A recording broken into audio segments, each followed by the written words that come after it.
Shalom sahabat WB yang dikasihi Tuhan.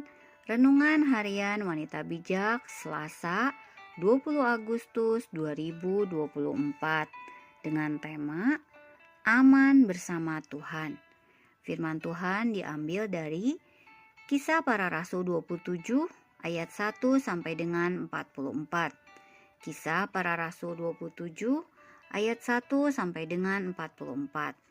Sebelumnya, marilah kita berdoa. Terima kasih Tuhan Yesus untuk setiap berkat yang sudah Tuhan berikan buat kami. Terima kasih untuk hari yang baru.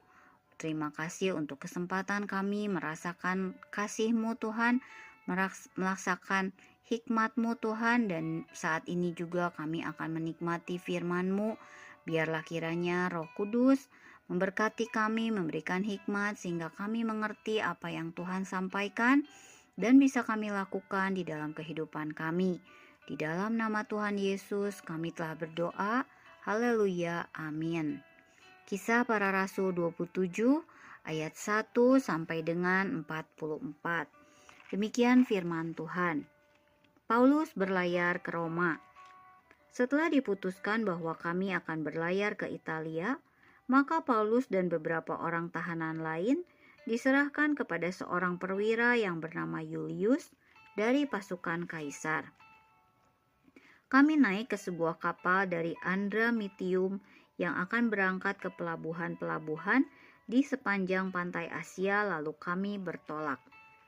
Aristarkus, seorang Makedonia dari Tesalonika, menyertai kami. Pada keesokan harinya kami singgah di Sidon. Julius memperlakukan Paulus dengan ramah dan memperbolehkannya mengunjungi sahabat-sahabatnya supaya mereka melengkapkan keperluannya. Oleh karena angin sakal kami berlayar dari situ menyusur pantai Siprus. Dan setelah mengarungi laut di depan Kilikia dan Pamfilia, sampailah kami di Mira di daerah Likia. Di situ perwira kami menemukan sebuah kapal dari Alexandria yang hendak berlayar ke Italia. Ia memindahkan kami ke kapal itu. Selama beberapa hari berlayar, kami hampir-hampir tidak maju, dan dengan susah payah kami mendekati Knidus. Karena angin tetap tidak baik, kami menyusur pantai Kreta melewati Tanjung Salmone. Sesudah kami dengan susah payah melewati tanjung itu, sampailah kami di sebuah tempat bernama Pelabuhan Indah, dekat kota Lasea. Sementara itu sudah banyak waktu yang hilang. Waktu puasa sudah lampau dan sudah berbahaya untuk melanjutkan pelayaran. Sebab itu Paulus memperingatkan mereka, katanya, "Saudara-saudara, aku lihat bahwa pelayaran kita akan mendatangkan kesukaran-kesukaran dan kerugian besar, bukan saja bagi muatan dan kapal, tapi juga bagi nyawa kita." Tetapi perwira itu lebih percaya kepada jurumudi dan nahkoda daripada kepada perkataan Paulus. Karena pelabuhan itu tidak baik untuk tinggal di situ selama musim dingin, maka kebanyakan dari mereka lebih setuju untuk berlayar terus dan mencoba mencapai kota Phoenix untuk tinggal di situ selama musim dingin. Kota Phoenix adalah sebuah pelabuhan pulau Kreta yang terbuka ke arah barat daya dan ke arah barat laut. Pada waktu itu angin sepoi-sepoi bertiup dari selatan.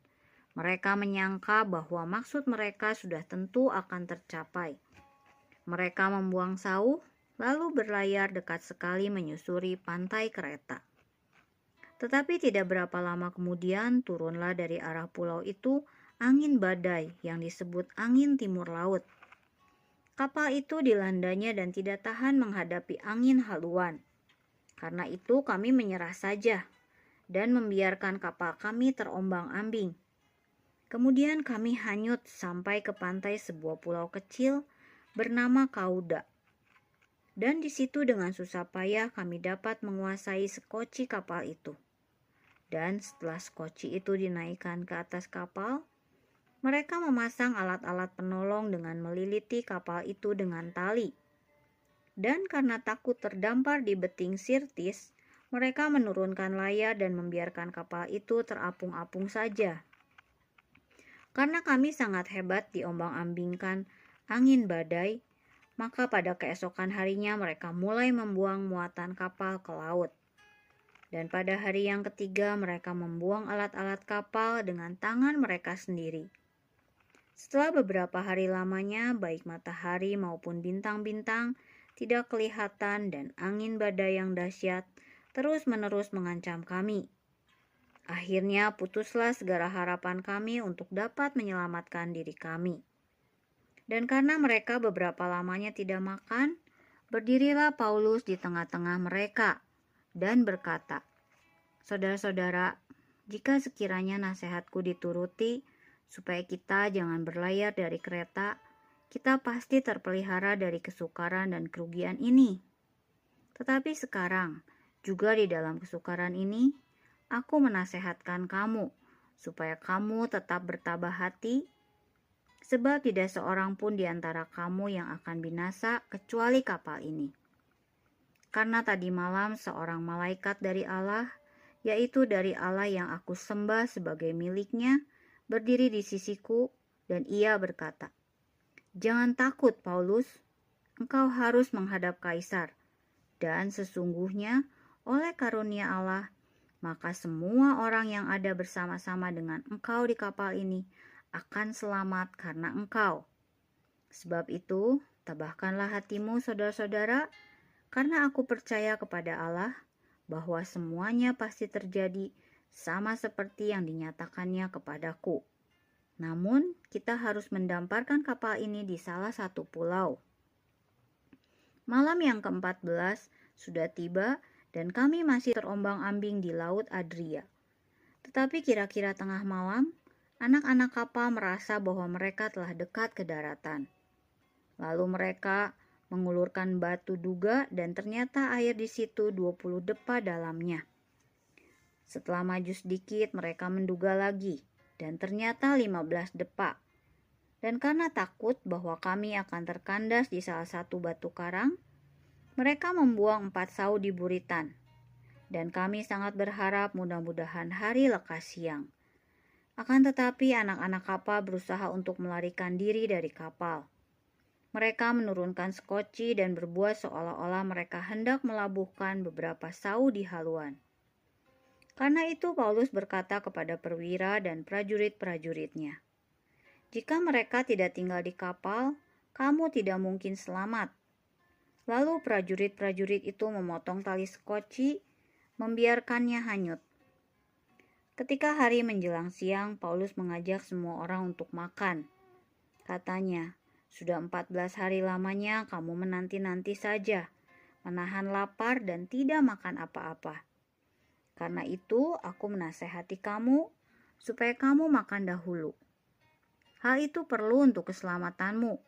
Tidak seorang pun di antara kamu akan kehilangan sehelai pun dari rambut kepalanya." Sesudah berkata demikian, ia mengambil roti, mengucap syukur kepada Allah di hadapan semua mereka, memecah-mecahkannya lalu mulai makan. Maka kuatlah hati semua orang itu, dan mereka pun makan juga.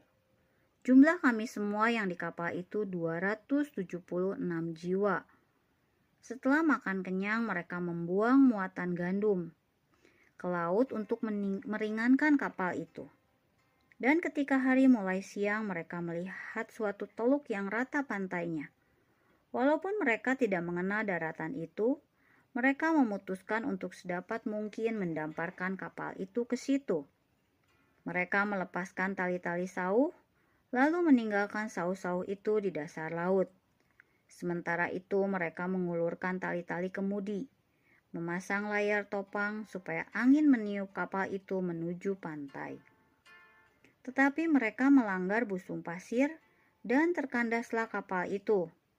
Haluannya terpancang dan tidak dapat bergerak, dan buritannya hancur dipukul oleh gelombang yang hebat.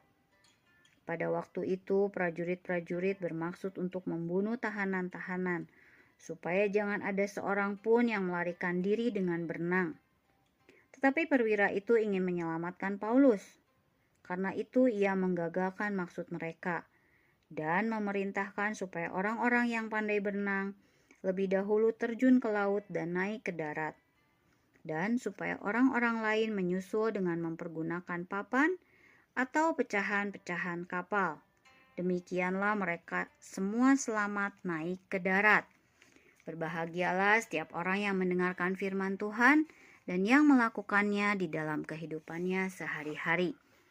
Sahabat WB, apa yang terjadi dengan Paulus ketika dia hendak berlayar ke Italia? Dan apa yang menguatkan iman Paulus? Firman hari ini mengajarkan kita bahwa jika kita memiliki iman dan pengharapan kepada Tuhan, tidak ada yang mustahil bagi Dia. Kita sudah mengetahui Paulus, orang yang kokoh imannya kepada Yesus. Ketika angin badai yang terjadi di dalam perjalanannya menuju Italia, Paulus berpegang pada janji Tuhan. Jangan takut, Paulus. Engkau harus menghadap Kaisar, dan sesungguhnya oleh karunia Allah, maka semua orang yang ada bersama-sama dengan engkau di kapal ini akan selamat karena engkau. Melalui janji Tuhan ini, Paulus percaya bahwa dia tidak akan tenggelam pada peristiwa angin badai tersebut. Oleh sebab itu, Paulus dapat memberi semangat kepada orang-orang yang bersamanya di dalam kapal tersebut untuk tidak takut. Mengapa Paulus begitu percaya akan janji Tuhan? Karena dalam proses panggilannya, Paulus hidup dan berjalan dengan Tuhan. Walaupun dia harus melewati aniaya, angin badai, penjara, dan lain-lain, tetapi dia tetap bersekutu dengan Tuhan. Itu sebabnya dia sangat mengenal Tuhan dengan benar, sehingga dia percaya pada semua janji Tuhan atas hidupnya. Tuhan pasti akan genapi. Sahabat WB, untuk hidup dalam rencana Tuhan, kita perlu mengenal Tuhan dengan benar, sehingga kita tidak diombang-ambingkan oleh berbagai angin pencobaan yang datang. Untuk itu, kita perlu bersekutu dengan Tuhan terus-menerus. Ingat renungan kita pada beberapa hari yang lalu, bahwa ranting akan mati jika tidak hidup melekat pada pokok anggur. Kita akan binasa jika kita tidak hidup di dalam Tuhan. Merenungkan firman Tuhan, hidup dalam persekutuan dengan Tuhan, adalah makanan pokok sehari-hari setiap murid Kristus. Dengan demikian, iman kita akan bertumbuh dan kuat walau angin badai memporak-porandakan kapal kita. Tetapi kita akan selamat bersama dengan Tuhan. Membangun persekutuan pribadi dengan Tuhan adalah makanan pokok setiap murid Kristus. Sebelum kita membagikan firman Tuhan ini kepada rekan-rekan kita di dalam kelompok pemuridan dan merenungkan firman ini, marilah kita berdoa. Terima kasih Tuhan Yesus untuk firman-Mu, untuk renungan hari ini Tuhan, di mana kami diingatkan untuk selalu ada di dalam Engkau, untuk terus-menerus ada di dalam Engkau, dan diingatkan untuk kami selalu melekat kepada Engkau Tuhan, sehingga kami Tuhan melakukan dan menjalankan kehidupan kami tetap ada di jalurnya Tuhan. Terima kasih untuk firman-Mu, untuk renungan hari ini Tuhan, dan mengingatkan supaya kami bisa terus bersekutu di dalam Engkau, semakin mengenal Engkau lebih dalam lagi. Terima kasih Tuhan, kami mau menyerahkan seluruh hari ini ke dalam tangan-Mu. Di dalam nama Tuhan Yesus, kami telah berdoa dan mengucap syukur. Haleluya. Amin.